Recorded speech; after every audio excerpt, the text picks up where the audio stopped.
Sup, my name is Ray for the Yu-Gi-Oh! Council. Welcome to Coffee Time. Your Monday morning discussion video may be released that night. I don't know why. Happy Labor Day to those of you enjoying your day off or have enjoyed your day off. I pretty much pre-recorded this, that way it was out on time for you guys because I'm going to be super busy today. But let's talk about the 2015 Megatins. Are they really worth it? Are they worth your time, your energy, your money, your hard-earned money? And that's what we're going to be talking about today, because they're dropping out later in the week, and yeah, we will have openings of it, because we like opening shit. Enough said. Alright, so before we go straight into that, let me just give a quick little channel update. There's an annotation to take you 5 seconds in the future of this video, because that's how long this update's going to last. Tomorrow, the Pokemon Council, the Council Network are coming back full-time. Fucking excitement. Fucking excitement. Let's get excited. Both of those channels are going to be pushed just like the Yu-Gi-Oh! Council, where there's going to be improvements throughout the weeks, and we're going to constantly be posting stuff out there, not just myself. The Vanguard Council should be also fairly soon. Anything else, I'll update next Monday. But let's go straight into this video. I'm super hyped to do this shit. Let's talk about the 2014 Megatins first. The cards that were worth getting in that set, we're going to leave out the commons because it wasn't that great many of commons. We have Downward Magician, Armades, number 101, number 107, Masked Chameleon, Alucard, Shared Ride, Exciton Knight, Mistake, Felground, Wolfbark, Transmodify, Star Eater, and Dragossack. Those are the best cards in there, whether they be tech or not. Those are the best cards in there. Now, last year we just got basically the Giant Prince, and over time we saw Exciton Knight still retain the $30 price point, so that was a good reprint that you really did fucking need, and still could use another one. Here's what comes in the new tins, and the picture should be on your screen, which is, for the Odd Eyes Megatin, it's going to be one Odd Eyes Pendulum Dragon, one Elder God Nodin, one Majesty's Fiend, besides the 3 Mega Packs that you'll get in there, which still follow the same suit that they did last year. For the other tin, the Dark Exceed Rebel Dragon, you're getting, obviously, the Dark Exceed Rebel Dragon, you're getting the Old Entity Haster, and you're getting a Castel. Both of these, right off the bat, are worth just for the cover cards, per se. You know, Nodin, Dark Exceed, Castel, Haster, Majesty's Fiend. Those are great reprints, but they're going to be fairly cheap. So, doesn't really justify spending $20 on a tin. This is what's going to come down to it. The packs included are Primal Origin, Duelist Alliance, the new Challengers, and Secrets of Eternity. So some of these cards will drop in price in the next week or two, but let's talk about set after set. First, let's talk about Primal Origin, which I believe was May of last year. Or was it May of this year? I think it was May of last year. Okay, I feel Konami could have done a little bit better. So let's talk about some of the highlights from this set. We have Ghost Tricks. Not everyone likes Ghost Tricks. We have some Sylvans. I think Sylvans are okay. We have some Artifacts. We have Madolche and Jelly. I guess that's something that you may want to look for. We have Dawn Knight. He's pretty good. We have Majesty's Fiend, of course. Why not pull it twice, right? You have the Mega Monarch. You have No Penguin. You have number 62 Galaxy Eyes Prime Photon Dragon. You have number 103 Ragnazero and its Chaos form, but the Chaos form's not that great. You have number 80 Rhapsody and Berserk. He's an okay card. You have Aura the Sylvan High Arbiter. You have Ghost Trick Succubus. Then there's Galactic Charity and rank up the 7th one and Jackpot 7. So not too bad, but the problem is, I think for most people, you gotta, like, basically look at it and say, well, I may not want all that. I mean, and the Band Play On is a great card, but you can get it for $1. So why are you gonna pretty much buy a Megatin just to get a $1 card? You know, that's kind of what I'm saying. Now, I'm not saying the tins are bad just because of this one set, or they're good because of another. I mean, there are some good cards here, I'm not even gonna lie. But if you're after, like, 1 or 2 cards, don't buy the tins. Buy the singles. It's going to be worth more for you in the end, because honestly, what you really do want, and let's be honest here, everyone's pretty much going to want, is to pull from the Duelist Alliance set.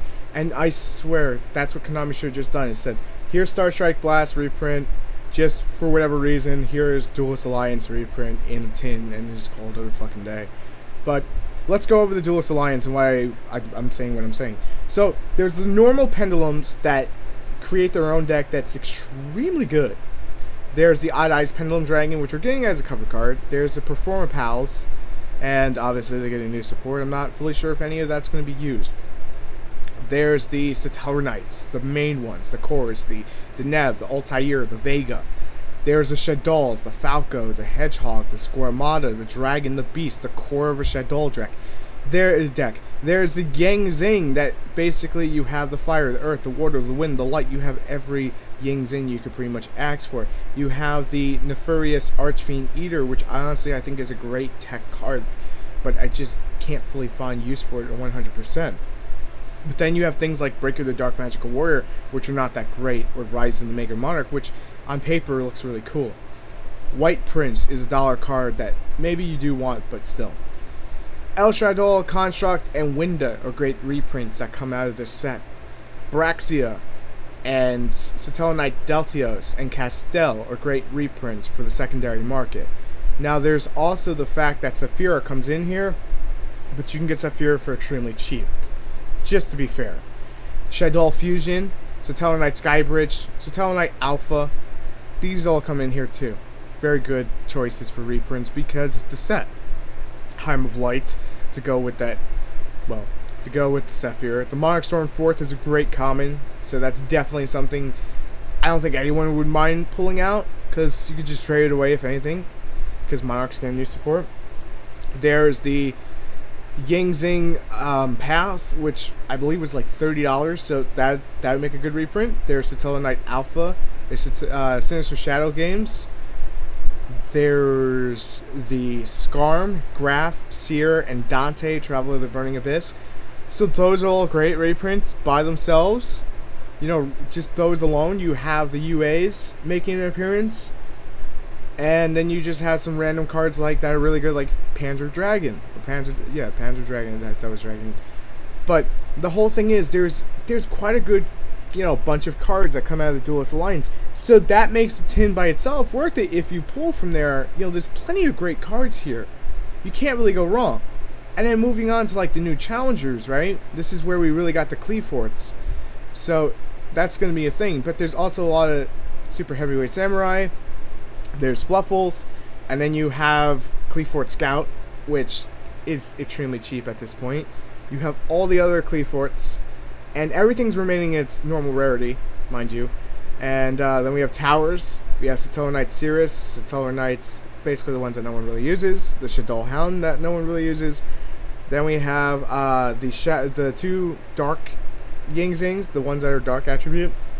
Those are good reprints, because obviously if you're going to build Yang Zings from this, you're going to be looking for that. So that's something. Rescue Hamster, great for Ignites. Denko Sekka, amazing reprint by itself, because $20 is not affordable for everyone.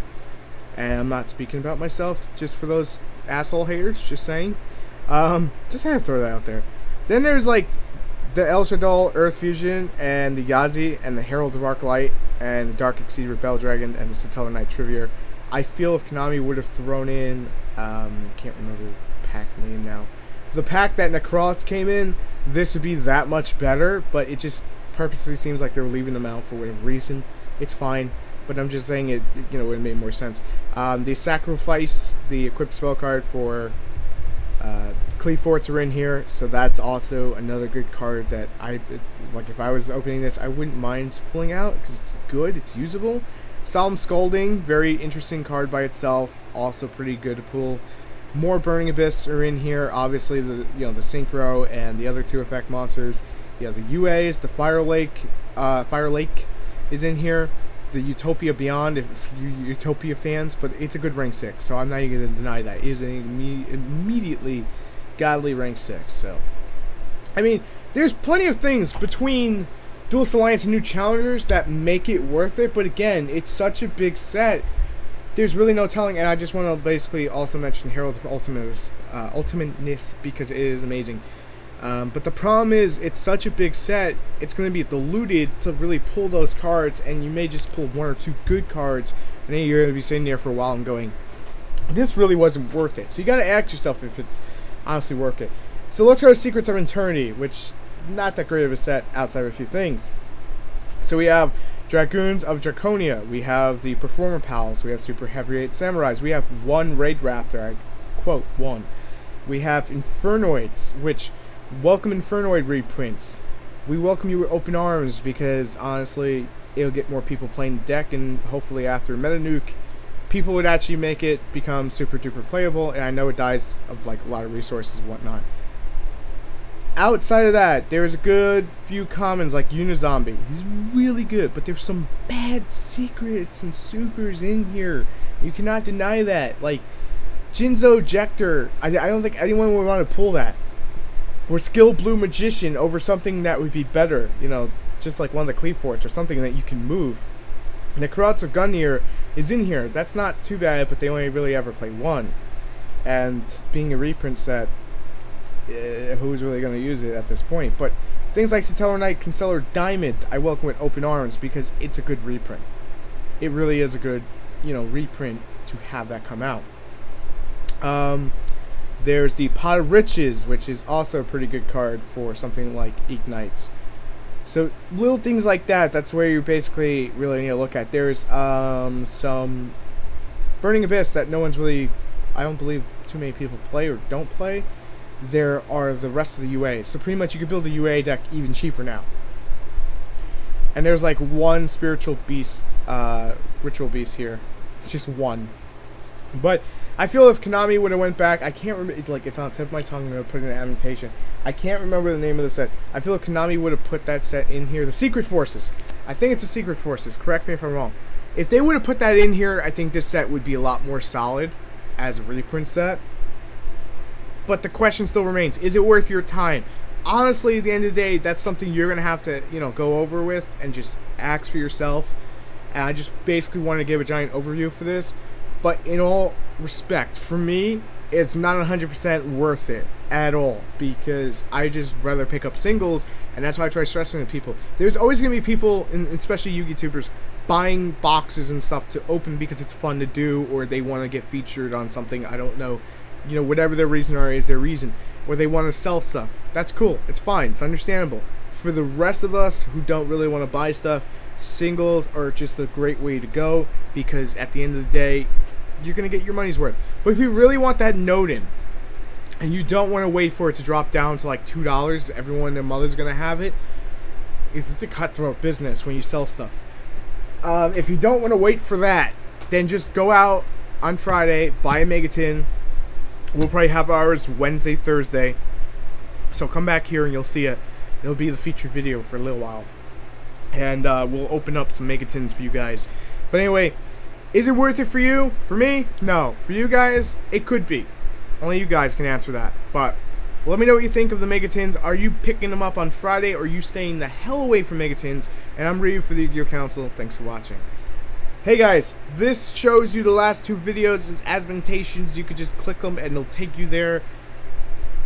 Happy Labor Day. I hope you guys enjoyed the day off if you're, you know, working, if you're in school.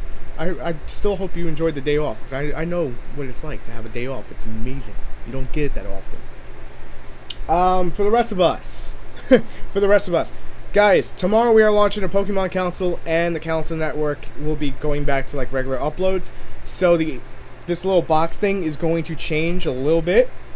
So just bear with us, and those channels will have this too. So thank you again for your continued support. If you like what you see, make sure to hit that subscribe button. There's that red subscribe button by the description. You just smack that shit. And I'll see you later. Thanks for watching.